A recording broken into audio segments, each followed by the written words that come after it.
एक विचार प्रधान कहानी है। इस कहानी के कहानीकार ईश्वर पेटलीकर हैं।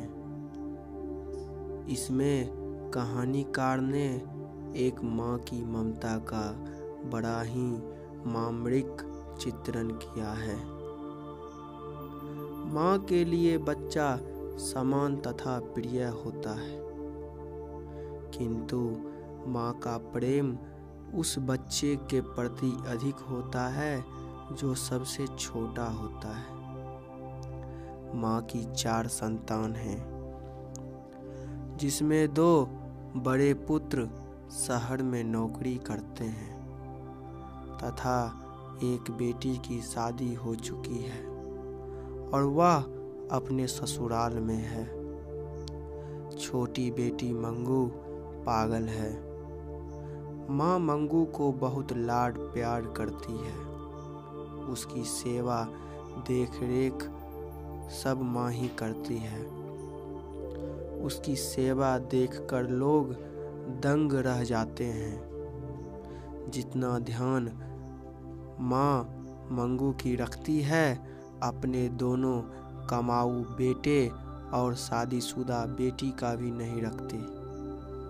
जब भी लोग मंगू को पागलों की अस्पताल में भर्ती कराने की सलाह देते हैं, तब माँ का एक ही जवाब होता है, मैं माँ होकर सेवा नहीं कर सकती तो अस्पताल वाले क्या करेंगे। मंगू जन्म से ही पागल और गूंगी थी। जिस तरह मंगू को पालती पोसती सेवा करती, उसे देखकर सभी माँ की प्रशंसा करते थे। माँ के जब भी दोनों पुत्र व बहुएं शहर से गांव आते थे, तो बहुएं एवं शादीशुदा बेटी दोनों मंगू पर ताना कसती और कहती, माँ का झूठा लाड प्यार ही इसे और पागल बना दिया है। आदत डालती तो नित कर्म का तो ख्याल रखती, डांट से तो पशु भी सीख लेते हैं। शादीशुदा बेटी भी ऐसा ही बात सुनाती थी। पुत्र माँ के भाव को समझते थे, इसलिए वे कुछ नहीं कहते थे। इसी बीच मंगू के गांव की ही एक पागल लड़की कुसुम अस्पताल गई और दूसरे ही महीने ठीक होकर आ गई। गांव आई तो सभी लोग देखने दौड़े। अब लोग कहने लगे, माँ जी एक बार अस्पताल में मंगू को भर्ती करा के तो देखें, जरूर ठीक हो जाएगी। इस बार माँ ने मना नहीं किया। बड़े बेटे को चिट्ठी भेजवाई, लेकिन माँ की रात की नींद छिन गई। वह पूरी रात बेचैन रही, सोच रही थी कैसे रहेगी मंगू अस्पताल में। चिट्ठी पाकर बड़ा बेटा आ गया। मजिस्ट्रेट से जरूरी कागज तैयार करवाया। माँ को लगा कि बेटा भी मंगू से छुटकारा पाना चाहता है, जो जल्दी जल्दी करवा रहा है। आखिर अब जाने का दिन आ गया। उस रात माँ को एक पल भी नींद नहीं आई। जब मंगू को लेकर घर से निकली तो लगा जैसे पूरे ब्रह्मांड का बोझ उस पर आ गया हो। बेटे का दिल भी भर आया। माँ भारी कदमों से मंगू को अस्पताल लेकर पहुंची। अस्पताल में मुलाकात का समय था। लोग अपने अपने मरीजों से मिल रहे थे। एक पागल के साथ उसकी बीवी बच्चों की बात कर रही थी।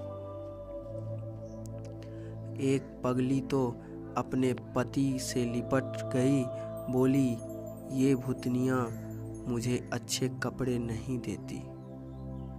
उसकी परिचारिका ने हंसकर कहा, खा लो, मैं सब दूंगी। माँ को विश्वास हो गया कि ये लोग दयालु हैं। डॉक्टर आ गई। मंगू का कागज देखा।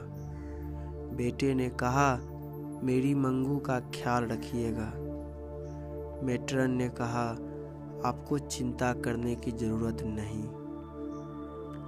तभी बीच में ही माँ ने कहा, बहन,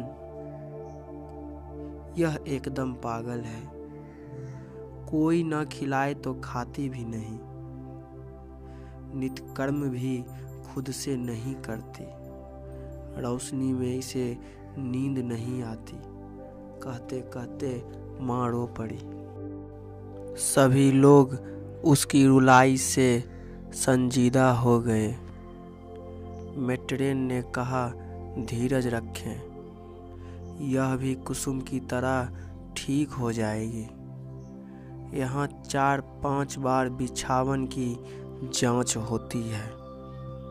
जो नहीं सोते उन्हें दवा देकर सुलाया जाता है। जो खुद नहीं खाते उन्हें मुंह में खिलाया जाता है। माँ ने बहुत सारी बातें बताई। माँ की बोली के आगे मैट्रन भी चुप हो गई। आंखें नीचे किए बोली, मंगू को छोड़ माँ बेटे दोनों जब बाहर आए तो दोनों के चेहरे पर शोक के बादल थे। रास्ते भर माँ रोती रही। रात भर माँ के मन में एक ही बात गूंज रही थी, मंगू क्या कर रही होगी। इतनी ठंड में किसी ने उसे कुछ ओढ़ाया होगा या नहीं। मंगू के बिना माँ को आज बिछावन सूना लग रहा था। बाहर बेटे को भी नींद नहीं आ रही थी। जब सुबह हुई तो एक चीख सुनाई पड़ी, दौड़ो रे दौड़ो, मेरी मंगू को मार डाला। बेटा चारपाई से उछल पड़ा। माँ मंगू के बारे में सोचते सोचते पागल हो गई और वह भी उसी श्रेणी में मिल गई। धन्यवाद।